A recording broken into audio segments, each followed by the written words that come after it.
Robotik in der Industrie. Der Podcast mit Helmut Schmidt und Robert Weber.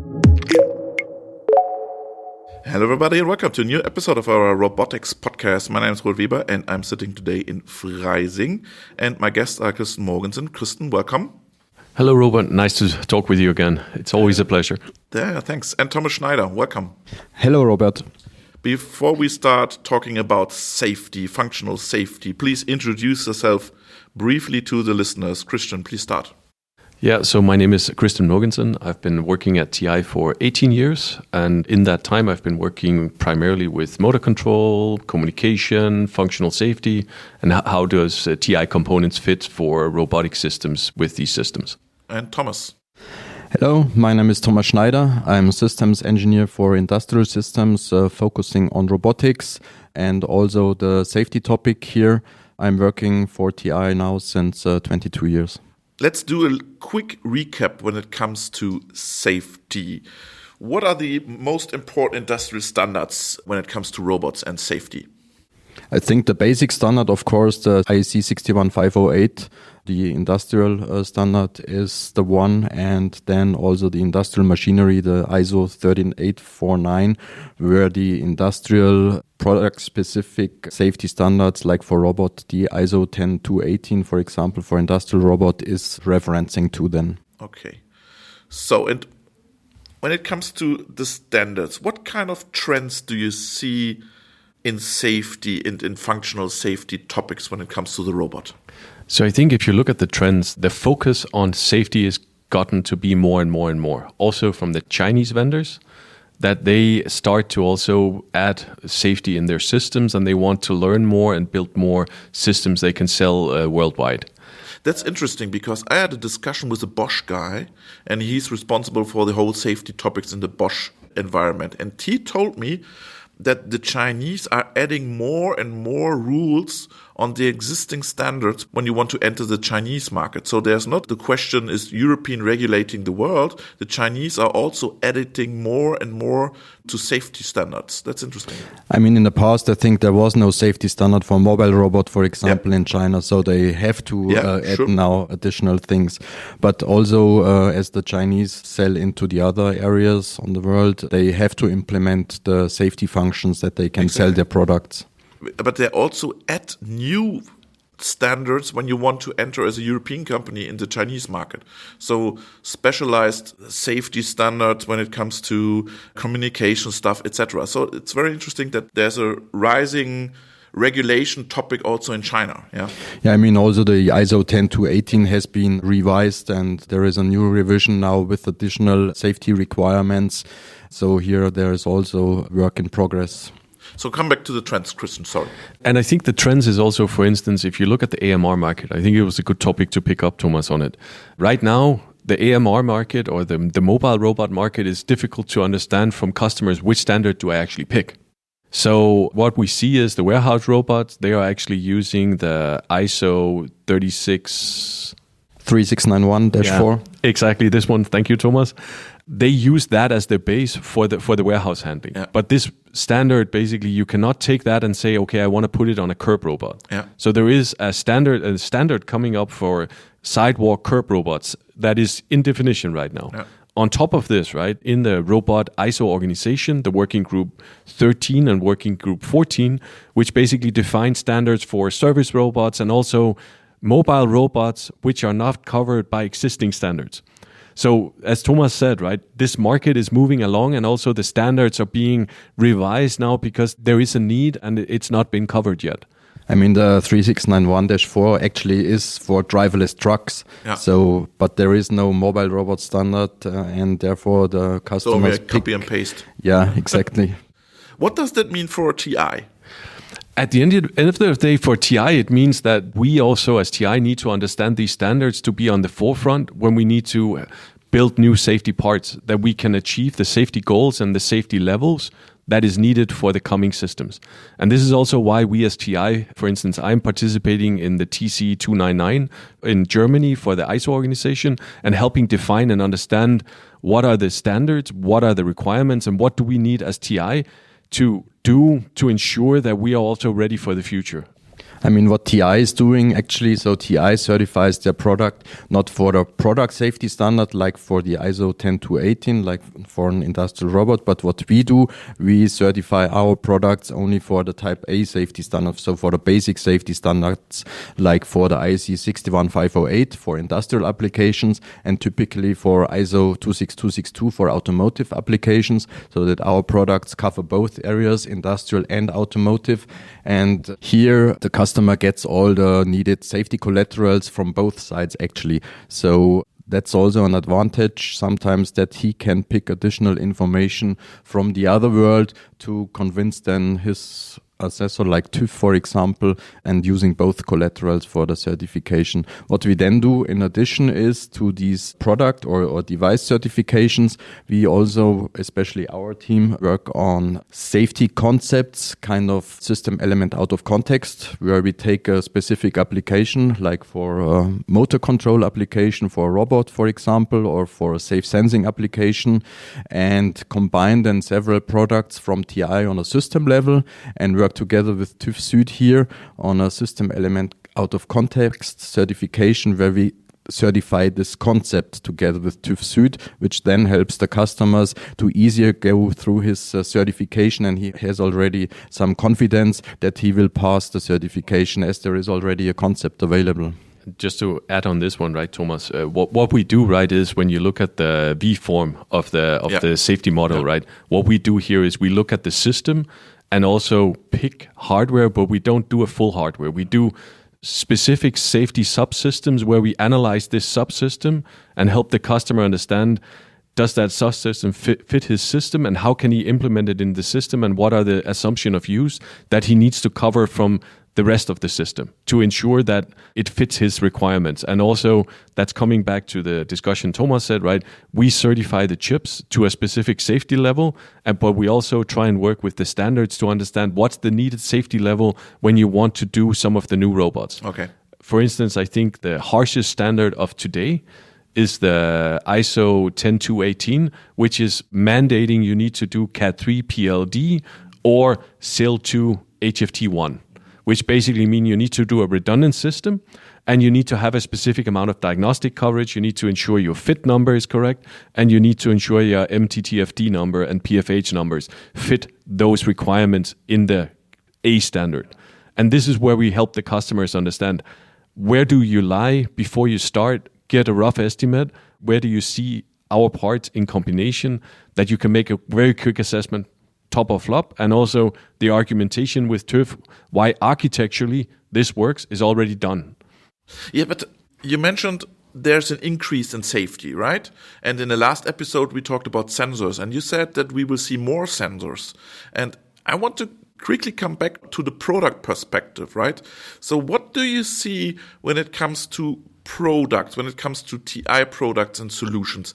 You mentioned in the last episode or in the discussion before that the safety module is coming into the main part, and that there are some ambitious or some aims to distill or to make safety more implicit application into the electronics, or am I wrong? Can you exactly? Yeah. So for the processors, for example, on the Citara processors, on the Jacinto processors, we have added a so-called safety island. So that is free from interference from the rest of the system. So you can implement the safety channel on that island and do not have the need anymore to have a separate MCU next to the main controller, as it has its own memory, its own peripherals, and so on. So that's on the processor side. On the sensing side, like our radar sensors, for example, they are also safety certified up to systematic capability SIL2. So these can also be used now for safe radar sensing. I mean, there is this new safety standard for radar sensors, the IEC 61496-5 now, so that it's also possible to use the radar sensors in safety application, not just LiDAR anymore like it was in the past, where you had the LiDAR sensor in front and in the back of your mobile robot, for example. Now the radar technology can also be used, and here we offer the pre-certified wave radar sensors with all the collaterals for it. And also... this is a huge step, right? Yes. Is it a future topic, or is it in progress, or where do we stand in the moment? I think it's already in progress. I mean, customers, they are integrating more and more the safety module inside the processing part. I mean, Kristen, for example, is working on the moment on a motor control safety use case where the safety is integrated. So and this safety idea around there is you need, as we mentioned earlier with the motor control, right? The system needs to be smaller and smaller. So you cannot afford anymore to say, okay, I do safety and I do application. Everything has its own processor, every nice and good. It's too expensive, first of all, because you're not price competitive anymore. And you have the capability now with the safety documentation we provide to actually say, I can maybe take 2 channels. So I can do the application and 1 safety channel, or I can do the full safety channel with 1 chip. And then what external analog circuitry do you need to put around to still have your safety argumentation cased? And this is also sometimes using the written word of the standards, because the IEC 61508 and the ISO 13849 has different definitions of how do you understand redundancy. And using those argumentation points, we help the customer to understand how can I size minimize the system and build the best system for the end application I have. And this is where we see the next trends are coming. And as Thomas said, right now, a lot of times safety is you put a separate module that does the safety. But eventually, you need to go to the step of saying, I need everything to be in a combined system on one PCB because I want to save size, but I also want to save cost. And then at the end of the day, this module is additional weight you don't want in a system with a battery. And sometimes you don't have the size for it, like for the decentralized architectures for cobots where you have the motor control inside the joint. I mean, you don't want actually to put in every joint a separate safety module. And you are working on it, or are you working together with customer on this topic? How is the status? So we are both working with customer on it, and we are working with TÜV to do the architectural. Architecturally, right now, we are at a level where we are very confident it will pass, or we are, I would say, 100% sure it will pass. It's more the written text. How do you actually, that the written text is not misunderstandable and all the assumptions of use are done correctly or expressed correctly, that it's understood what you need to do around, because when you do that type of system, it's a system you need to build. It's not just the processor, single module, and you're done. You need to think of, how do I do the power supply to the power supply to the processor? How do I do the power supply from the system down to the safety functions? And how do I split everything? How do I do voltage supervisors? How do I do additional watchdog functions? How do I add in real-time diagnostic features that are non-intrusive? All these things need to be thought of. And this is where we individually, point by point, walk through these steps. And we have very compelling components with, as Thomas mentioned, the safety documentation required to actually build these type of systems. So there's a topic safety, right? And what does safe communication look like when it comes to the robot? So you already mentioned, because it's quite important that the communication is also safe, right? So looking at safe communication, the biggest point with industrial is there is a definition called black channel. Yeah. Black channel basically implies that you take the safety information and put it in the OC model. So it has nothing to do with the physical layer, meaning you send a frame. The way the protocol of the frame is defined is that you can separate 2 different values, you can separate it to 2 different cores, and then you can make it safe. But while it's in the wire, it's not safe, or it's not safely done through the wire. The safety happens in the processor. One example here is FSOE, so functional safety over EtherCAT, for example, where you have your basic EtherCAT communication below, and then on top of it, you put the safety level, the FSOE layer, which then does the safe communication from the endpoint to the endpoint. Last year, we recorded a lot of episodes when it comes to the Cyber Resilience Act topic. So we are changing a little bit the focus from safety to security. But there are some points where the topics meet each other. What kind of role does the Cyber Resilience Act play when it comes to safety of robots? I think not moving from safety to security, I see it more as a combination. So there will be no safety anymore in the future without security. So, I mean, security is already mentioned in the safety standards, so that you also have you do your TARA analysis and look into the security topics. And that's a big topic. I mean, CRA at the moment it's a law, but it's not a standard so far. Exactly. So customers still have the problem to which standards should they refer to. Yeah. I mean, there is a standard for automotive, and then there is also a security standard for industrial, but the CRA actually is not exactly covering what's in those standards here. And robots are not critical, right? So there was a huge discussion when it comes to robots that this is not so critical. It depends, I think, how they are connected. I mean, there is more and more the connection to the cloud when you want to do predictive maintenance. So then they are connected to the outside and can be attacked. So it really depends if you have an independent system. But I thought there was a discussion that you can do your CE certification by yourself if you're not a crucial or not a critical part. Yeah. And I think in the beginning, the robots were part of this. You are not allowed to do your CE by yourself. You need to hire somebody who checks the CE for you. And then now I think the robots are out of it and you can do your own CE at the end. Yeah, but also the components, then the digital components, MCUs, they are also mentioned in the CRA. So they also need to fulfill that. What does that mean for TI? How you're dealing with that? I mean, our MCUs, for example, they are ready for security. They have all the features already implemented, like secure boot and the security algorithms and so on.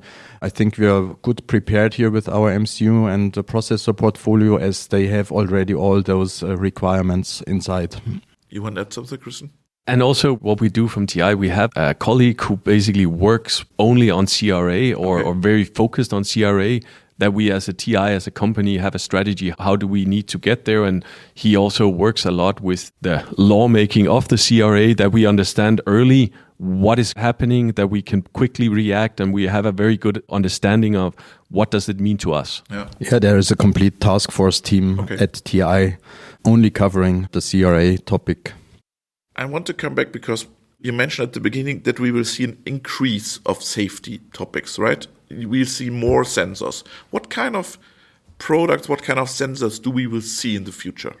So I think Thomas already mentioned one. I will let him continue on the topic with, I think it's a little bit look of, is it a sensor for perception in the surrounding? Or is it a sensor measuring force, tactile, these type of sensors where you want to mimic the touch? And those two sensor types have differences in the use case, right? But those points are needed that, for instance, that a robot, if it has a hand and it grabs you, that it doesn't crush you, right? These type of things. And this is why I believe more and more sensors and also more and more sensor fusion models where you do a combination of sensors, because one sensor doesn't do all. For instance, I think one thing is a good example with cameras. Cameras are super nice until you turn off the light. And then what do you do now? Do you let the robot stand still because he can't see? Or do you, for instance, add a radar sensor where you can say, oh, I know what the distance is? Or do you do a camera where you have some type of night vision? And how do you do that data? And I think what we'll see more of sensors is we'll see more combinations of sensors to try and achieve something extraordinary or ensure that the robot can operate longer. What does that mean for TI? More sensors, more different sensors? I mean, for the sensors, it's a huge area. I mean, it starts already at the lowest level for the current sensing. I mean, you can do your motor control with two current, measuring the two phases and calculate the third phase. But for safety, you might maybe want to measure all three phases. So you have an additional delta sigma modulator on the current sensing side.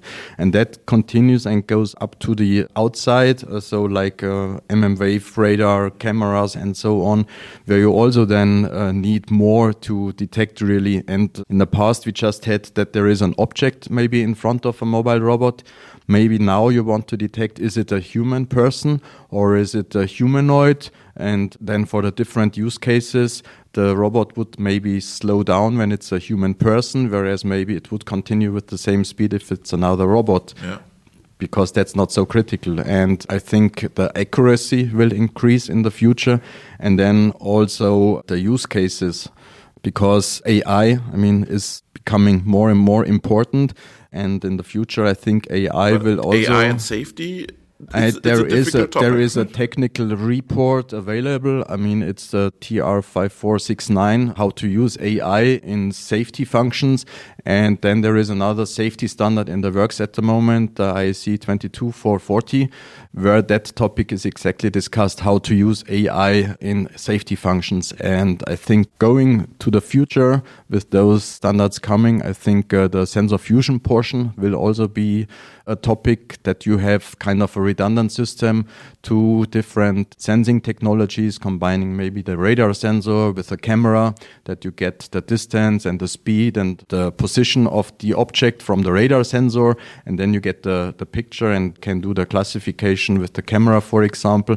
Also for different performances from the camera and for the radar. So camera cannot detect a glass door, for example, whereas radar can detect it. If the light goes off, the radar can detect it, camera can't detect it, so that you have kind of a redundancy also with the fusion. Exactly. When it comes to your customers, do you feel an uncertainty by your customers when it comes to safety? For safety, not today, but maybe tomorrow? So I think right now there is a lot of uncertainty, and I also think, right, mentioned before with the two working group for the mobile platforms, right? There are two new standards trying to help customers understand better which safety standard do I need to do and what safety levels do I need to do when I want to build a specific robot. A second piece is also, for instance, the new kid on the block we mentioned a couple of times, humanoid, right? Yeah. Right now, humanoid doesn't really have a standard. Yeah, exactly. So the best you can do is say, I take the most stringent standard, which is the robot arm standard, so the ISO 10218. But also there is a working group, for instance, working on the legged robots, the ISO VD 25785-1, which basically also starts going into the direction of what do you need to do for the humanoid? What is different? And we will see more and more on this coming, that the standard organization will go after and understand what is missing, that it's easy to know what standard do I need to do. And I think the biggest problem is figuring out what standard do I use for my use case, because it's a little bit the wild, wild west at the moment, to be honest about it.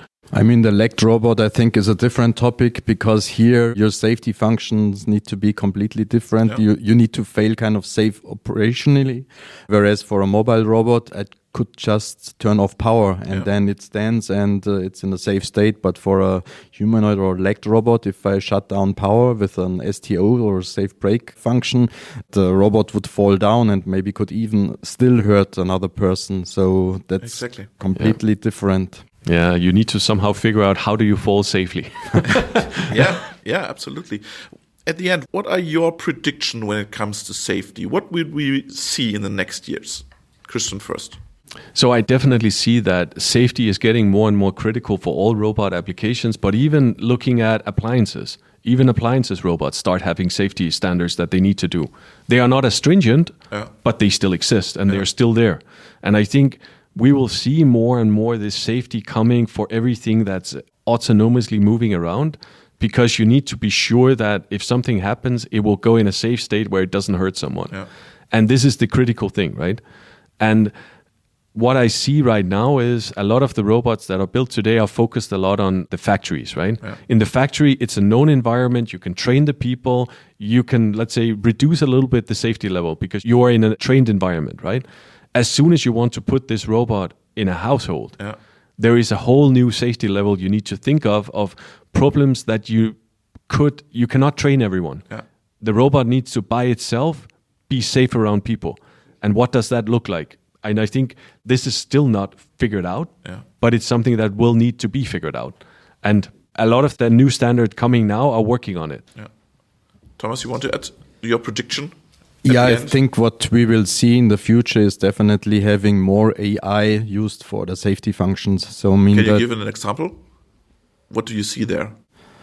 For cameras, for the object detection, for example, to detect if it's a person or if it's another mobile robot, or with a radar sensor. I mean, the radar sensors, they even can detect the heart rate of a person or the breathing. So that could be used in combination with AI, that you can decide on if the person is coming closer to you. Yeah. And I mean, the safety standards are in the works for that use cases. And as AI is coming more and more in all areas of the robot, so I think definitely it will also come for the safety portion. Thanks a lot, guys. It was a pleasure, as always. Thank you, Robert. Thank you, Robert.